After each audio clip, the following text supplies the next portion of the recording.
Bonjour à tous, aujourd'hui on se retrouve sur la réunion de planification de sprint, aussi appelée sprint planning.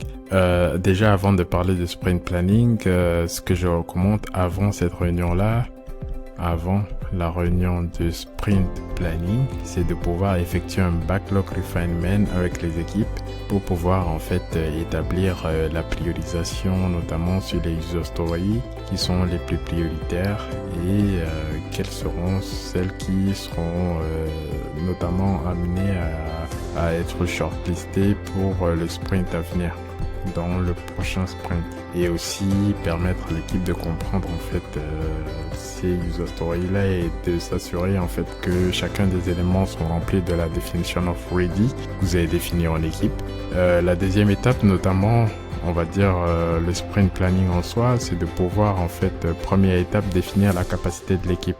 La capacité de l'équipe, moi, comment je la définis, c'est notamment je présente un document Excel qui permet en fait à l'équipe de pouvoir se dire est-ce que vous êtes présent ou pas lors du sprint de 2 à 3 semaines, on va dire. Et notamment lors de ce sprint-là, vous allez vérifier vos temps de présence et en fonction de cela, lors d'un camembert défini par l'équipe, on va définir en fait que par exemple 50% du temps est affilié par exemple à des meetings. Donc on va dire par exemple ici 15% du temps c'est des meetings, les autres 15% on va dire c'est des imprévus. Et donc l'équipe aura travaillé sur cette partie-là qui sera définie comme la partie fonctionnelle finalement.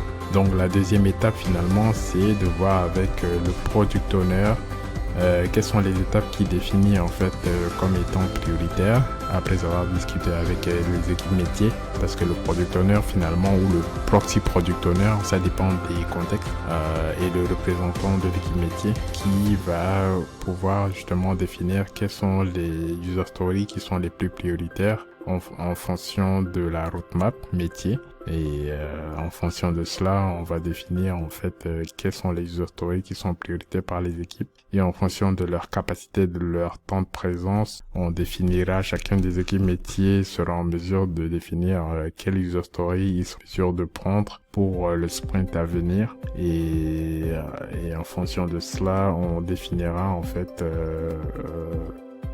troisième étape, justement, ce sera la partie conclusion. Dans la partie conclusion, c'est de se dire,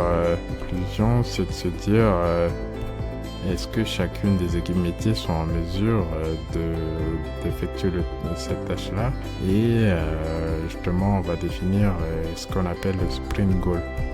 Le sprint goal, justement, c'est de se dire, définir en fait un niveau de confiance par équipe sur une échelle de 1 à 5. Chacun des membres de l'équipe doit définir quel est son niveau de confiance, notamment sur l'atteinte des objectifs. Et un niveau de confiance déjà supérieur à 3,5 par exemple, c'est déjà largement suffisant pour que on lance le sprint. Inférieur à ça, je pense qu'il faudra refaire le sprint planning pour notamment redéfinir les allocations à chacun des membres de l'équipe. Et donc voilà, c'est assez brièvement ce qu'on définit en termes de sprint planning. Merci, au revoir.